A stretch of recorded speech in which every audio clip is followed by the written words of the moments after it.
Hello friends, tally prime की series में आपका स्वागत है। पिछले सेशन में हमने देखा कॉन्ट्रा एंट्री को किस प्रकार से हम कर सकते हैं। आइए इस सेशन से शुरू करते हैं, परचेज एंट्री को किस प्रकार से हम कर पाएंगे। देखिए हमारे पास यहाँ पे एक परचेज वाउचर है जो 1/4 को यानी कि 1 अप्रैल 2021 को कटा है। Purchasing goods from CNC and company for a value of 7,000 rupees. 7,000 रुपये की परचेज हमने की है CNC एंड कंपनी जो हमारे क्रेडिटर्स हैं उनसे किया है। तो इस तरह से ये जो वाउचर टाइप रहेगा परचेज रहेगा। उसकी नेक्स्ट जो डेट है उसमें हमने कैश परचेज़ किया है गुड्स को। Purchasing goods cash for value 8,000 रुपये की जो परचेज़ की है वो हमने कैश की है। दोनों एंट्रीज किस तरह से डिफरेंट होगी, एक हमने उधार की है, एक हमने कैश की है। पहले वाली जो एंट्री है जिसमें पार्टी का नाम है वो उधार है। Purchasing goods from CNC and company for a value of 7,000 रुपये की जो परचेज़ हमने CNC कंपनी से की है, ये जो वाली जो एंट्री है ये उधार है। तो आइए देखते हैं सबसे पहले इस एंट्री को हम टैली में किस प्रकार से कर सकते हैं। मेरे पास गेटवे ऑफ टैली ओपन है। यहाँ से मैं वाउचर्स को क्लिक कर देता हूँ। वाउचर्स में जो लास्ट वाउचर मैंने यूज़ किया है उसकी इन्फॉर्मेशन यहाँ अपने आप आ जाती है, या एक तरह से कह दूँ वो अपने आप यहाँ पे लोड हो जाता है। तो देखिए अकाउंटिंग वाउचर क्रिएशन स्क्रीन में परचेज लास्ट टाइम मैंने किया है तो इसलिए परचेज है। अगर आप यहाँ से चेंज करना चाहें तो बड़ी आसानी से आप चेंज कर सकते हैं। अब यहाँ पे परचेज वाउचर ओपन करने के लिए आप केवल परचेज पे क्लिक कर दें तो भी ओपन हो जाएगा। F9 शॉर्टकट की है, इसका प्रयोग भी आप कर सकते हैं। मैं यहाँ परचेज वाउचर को क्लिक करता हूँ तो देखिए फिर से अकाउंटिंग वाउचर स्क्रीन पे मेरे पास परचेज वाउचर जो है अवेलेबल हो गया है। अब यहाँ पे हमें कुछ डिटेल्स फिल करनी है जिसके द्वारा हम परचेज की एंट्री कर पाएंगे। तो हमने देखा था कि जो हमारी पहली एंट्री है वो उधार की एंट्री है जिसमें CNC एंड कंपनी से हमने 7,000 रुपये की गुड्स खरीदी हैं।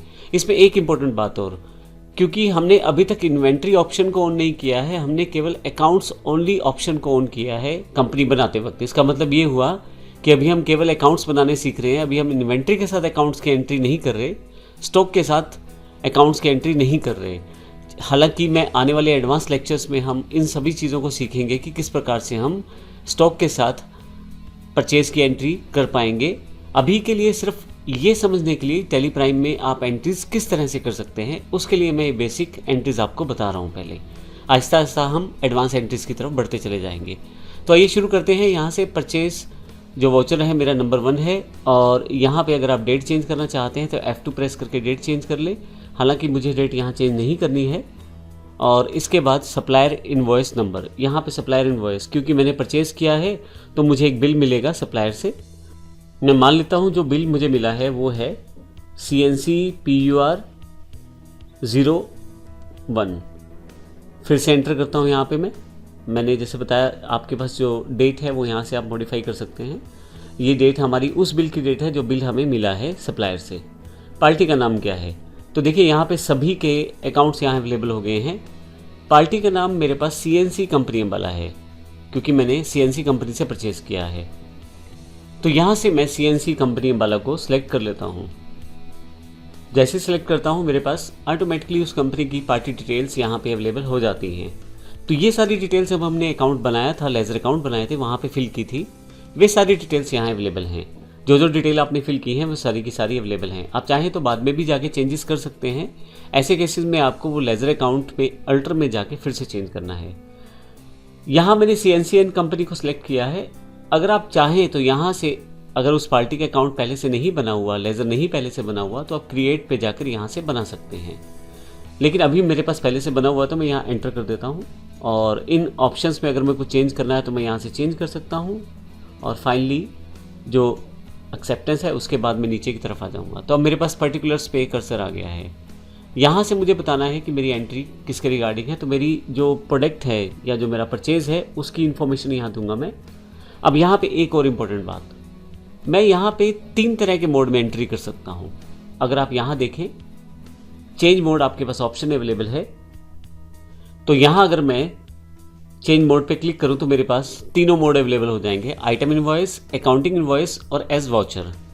अब इन तीनों का बेसिक फंक्शनैलिटी क्या है मैं ब्रीफ में बता देता हूँ। हालांकि आने वाले लेक्चर्स में इसे प्रॉपर रूप में भी देखेंगे। अगर आप स्टॉक के साथ एंट्री कर रहे हैं जिसमें आप अपनी आइटम्स को भी बताना चाह रहे हैं, जैसे मैं मान लीजिए टीवी या लैपटॉप्स का काम करता हूँ और उनके स्टॉक की इन्फॉर्मेशन मुझे देनी है, जैसे डेल का लैपटॉप है, HP का लैपटॉप है या LG का टीवी है, तो ये इन्फॉर्मेशन अगर मुझे स्टोर करनी है अपने बिल में तो मुझे आइटम इनवॉइस चुनना चाहिए। और यदि मैं यहाँ से इनकी इन्फॉर्मेशन नहीं देना चाहता, अर्थात अपने स्टॉक की इन्फॉर्मेशन नहीं देना चाहता, तो ऐसे केस में मैं नॉर्मल एंट्री कर सकता हूँ परचेज लिख के, जो कि अकाउंटिंग इनवॉइस के अंतर्गत आएगा। और अगर मुझे डेबिट क्रेडिट इन्फॉर्मेशन को सेव करते हुए अपनी एंट्री को करना है तो फिर मुझे as invoice as voucher entry करनी पड़ेगी। तो अभी क्योंकि मेरे पास कोई स्टॉक की इन्फॉर्मेशन नहीं है, ना मैं उसकी एंट्री करने वाला हूँ, तो इसे अकाउंटिंग इनवॉइस में सेलेक्ट कर लेता हूँ। मैं फिर से बता देता हूँ, आने वाले सेशन में हम इसे और अच्छे से समझेंगे। एक साथ सारी इन्फॉर्मेशन देना मुश्किल हो जाता है टैली में, काफ़ी सारे ऑप्शन साथ साथ आते रहते हैं। तो हम लोग उन इन्फॉर्मेशन को जिनके लिए बाद में लेक्चर है उनके लिए हम लोग ब्रीफ इन्फॉर्मेशन यहाँ पे दे रहे हैं और कंप्लीट इन्फॉर्मेशन अगले लेक्चर्स में। तो आइए देखते हैं। अब यहाँ अकाउंटिंग इनवॉइस को क्लिक कर लेता हूँ। अब यहाँ अकाउंटिंग इनवॉइस पे मुझे एंट्री करना है, लेकिन इससे पहले मैं ये बता दूँ कि चेंज मोड के लिए आप क्लिक भी कर सकते हैं, और इसके अलावा कंट्रोल के साथ अगर आप ऐसे दबाएँ तो आपके पास यहाँ पे फिर से वही तीनों ऑप्शन अवेलेबल हो जाएंगे। मैं यहाँ स्केप करके वापस आ जाता हूँ, क्योंकि मैंने पहले से यहाँ पे अकाउंटिंग इनवॉइस सेलेक्ट कर लिया है। पर्टिकुलर्स में मुझे गुड्स की इन्फॉर्मेशन देनी है या उस अकाउंट की इन्फॉर्मेशन देनी है जिसमें मुझे परचेज़ की एंट्री करनी है। तो मेरे पास पहले से ही एक लोकल परचेज़ के नाम से अकाउंट है, तो मैं इसको सिलेक्ट कर लेता हूँ। और यहाँ पे कितने अमाउंट का परचेज़ करना है उसकी इन्फॉर्मेशन आप देंगे। हम यहाँ पे 7,000 रुपये की एंट्री करने वाले हैं, तो 7,000 रुपये मैं एंटर कर देता हूँ। और अगर इसके अलावा अगर आपको एक ही बिल पे एक से ज़्यादा परचेज करनी है तो वो भी यहाँ मेंशन कर सकते हैं, हालांकि आने वाले लेक्चर्स में उसे भी देखेंगे। अभी हमने केवल एक बिल को यहाँ मैनेज किया है जो CNC कंपनी के द्वारा हमने परचेज़ किया है, जो कि लोकल परचेज़ है। यहाँ पे मैं एंटर कर देता हूँ और फिर से यहाँ देखें फाइनल जो टोटल अमाउंट है यहाँ पे आ गया है। फिर से नरेशन अगर आप देना चाहें, जो भी नरेशन आप यहाँ पे दे सकते हैं। फाइनली एक्सेप्ट करते ही मेरे पास ये एंट्री हो जाएगी। तो फाइनली मेरे पास ये एंट्री हो गई है। तो इस तरह से मैं अपनी परचेज़ की एंट्री को रिकॉर्ड कर सकता हूँ। मैं फिर से बता देता हूँ, ये केवल बेसिक टैली प्राइम की इन्फॉर्मेशन को समझने के लिए है कि हम किस प्रकार से एंट्रीज़ को कर सकते हैं। जैसे जैसे हम अगले लेक्चर्स की तरफ बढ़ेंगे तो हम एडवांस सेक्शन को सीखते चले जाएंगे। तो इस तरह से हम इस सेशन में हमने सीखा परचेज़ को एंट्री को हमने किस प्रकार से किया। अगले सेशन में फिर से परचेज़ की एंट्री करेंगे, लेकिन अब की बार नेक्स्ट टाइम हम कैश परचेज़ की एंट्री करना सीखेंगे। धन्यवाद।